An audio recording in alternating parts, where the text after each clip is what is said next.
आप सभी साथियों को मेरा नमस्कार। दोस्तों, आज के इस वीडियो में दो महत्वपूर्ण आदेशों की हम चर्चा करेंगे। सबसे पहले बात करते हैं शिक्षकों के डिजिटल रूप में उपस्थिति की। दोस्तों, आप जानते हैं कि वर्तमान में हमारे विद्यालय में जो 12 तरह की पंजिकाएं व्यवहृत होती हैं, उनमें से दो पंजिकाएं अर्थात छात्र उपस्थिति पंजिका और एमडीएम पंजिका, इन दोनों को डिजिटल रूप में पोर्टल पर भरा जा रहा है। अब दोस्तों, इन 12 पंजिकाओं में चाहे छात्र उपस्थिति हो या फिर शिक्षकों की उपस्थिति हो या फिर एमडीएम पंजिका हो या फिर अन्य जितनी भी पंजिकाएं हैं, सभी पंजिकाएं 15 जुलाई से कहा गया था कि ऑनलाइन पोर्टल पर भरा जाना है। ऐसे में एक नया आदेश जारी हो चुका है महानिदेशक महोदया का, और इस आदेश को हम देखते हैं कि इस आदेश में महानिदेशक महोदया ने क्या कुछ कहा है। लेकिन वीडियो शुरू करने से पहले एक ही रिक्वेस्ट है, चैनल पर पहली बार आए हैं तो प्लीज इस वीडियो के नीचे लिखे सब्सक्राइब बटन को प्रेस करके इस चैनल को अभी सब्सक्राइब कर लीजिएगा। साथ में बेल आइकन को अवश्य प्रेस कर लीजिएगा ऑल वाले ऑप्शन के साथ, ताकि मेरे आने वाले लेटेस्ट वीडियोज के नोटिफिकेशन आपको टाइम टू टाइम मिलते रहेंगे। तो आइए दोस्तों, आज के इस वीडियो को शुरू करते हैं।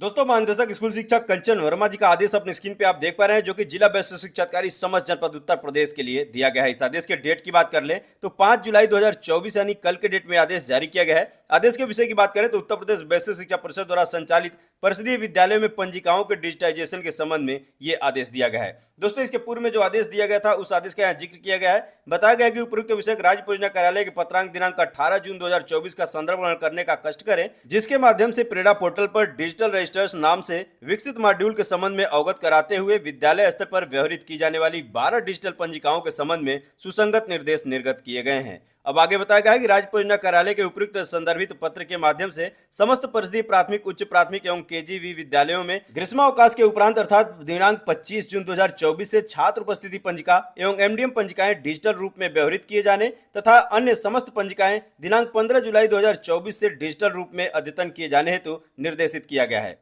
उक्त के संबंध में निर्देशित किया जाता है कि परिषदीय विद्यालयों में कार्यरत समस्त अध्यापकों कार्मिकों द्वारा प्रतिदिन अपनी उपस्थिति विद्यालय आगमन प्रस्थान का समय दिनांक 8 जुलाई 2024 से डिजिटल उपस्थिति पंजिका अर्थात टीचर अटेंडेंस रजिस्टर में अंकित किया जाएगा। परिषदीय विद्यालयों में डिजिटल पंजिकाओं के प्रयोग के संबंध में अन्य समस्त निर्देश राज्य परियोजना कार्यालय के पत्रांक दिनांक 18 जून 2024 में उल्लिखित विवरणानुसार यथावत रहेंगे। अतः निर्देशित किया जाता है कि उपयुक्त निर्देशानुसार प्राथमिकता के आधार पर कार्यवाही सुनिश्चित करें तथा समस्त संबंधित को अपने स्तर से ससमय निर्देशित करते हुए नियमित रूप से अनुसरण करना सुनिश्चित करें। महोदया कंचन वर्मा, राज्य परियोजना निदेशक। तो दोस्तों, इस प्रकार से इस आदेश का निष्कर्ष यही है कि जो हमारे विद्यालय में 12 प्रकार की पंजिकाएं व्यवहृत होती हैं, उन सभी पंजिकाओं का डिजिटाइजेशन जो 15 जुलाई से होना था, वो कार्य अब 8 जुलाई 2024 से ही प्रारंभ करना होगा, जिसमें शिक्षकों की उपस्थिति भी शामिल है। अब दोस्तों, यहाँ शिक्षक लगातार शिक्षकों की उपस्थिति जो ऑनलाइन देनी है उसका विरोध कर रहे हैं। उनका कहना यह है कि सबसे पहले जो व्यवहारिक समस्याएं हमारे सामने हैं, उन समस्याओं पर ध्यान दिया जाए, उसका निवारण करने के बाद ही डिजिटल रूप में हम लोग की उपस्थिति ली जाए। तो दोस्तों, लगातार विरोध जारी है।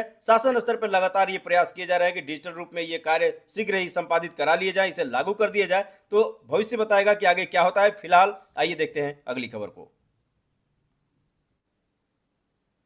दोस्तों, अगला आदेश अपनी स्क्रीन पे आप देख पा रहे हैं, कार्यालय जिला बेसिक शिक्षा अधिकारी बदायूं का यह आदेश है, जो कि 5/7/2024 यानी कल के डेट में यह भी आदेश दिया गया है, और यह आदेश समस्त खंड शिक्षा अधिकारी महोदय को दिया गया है। यहाँ पे दोस्तों, सबसे पहले हम बात करें समायोजन की, तो समायोजन के संदर्भ में जो पूर्व में आदेश दिए गए थे, जो निर्गत किए गए हैं, वो सारी चीजें वही ऊपर लिखी गई हैं। जो मूल बिंदु है इस आदेश में हम वहां लेके चलते हैं। बहुत सारे साथी कमेंट करके भी सवाल पूछे थे और कई लोग फोन भी किए थे, तो यहाँ पे ये चीज पूरी तरह से स्पष्ट हो जाएगी। यहाँ पे आप देखिए, यहाँ पे स्पष्ट तौर पर लिखा गया है कि यदि किसी अधिक अध्यापक वाले विद्यालय में छात्र संख्या के अनुसार प्रधानाध्यापक का पद नहीं बनता है। आप जानते हैं कि 150 प्राइमरी के लिए है, प्राइमरी में अगर 150 छात्र संख्या है तो यहाँ पे एक प्रधानाध्यापक, और अगर 100 की संख्या उच्च प्राथमिक में है तो वहां पर एक प्रधानाध्यापक का पद होता है। तो दोस्तों, यहाँ पर बताया जा रहा है कि यदि किसी अधिक अध्यापक वाले विद्यालय में छात्र संख्या के अनुसार प्रधानाध्यापक का पद नहीं बनता है, परंतु उस विद्यालय में प्रधानाध्यापक कार्यरत है, तो ऐसी स्थिति में प्रधानाध्यापक को न हटाकर विद्यालय में सबसे कनिष्ठ शिक्षक शिक्षिका को हटाया जाएगा। तो दोस्तों, इस प्रकार से ये पंक्तियां स्पष्ट करती हैं कि किसी विद्यालय में यदि प्रधानाध्यापक का पद सृजित नहीं है,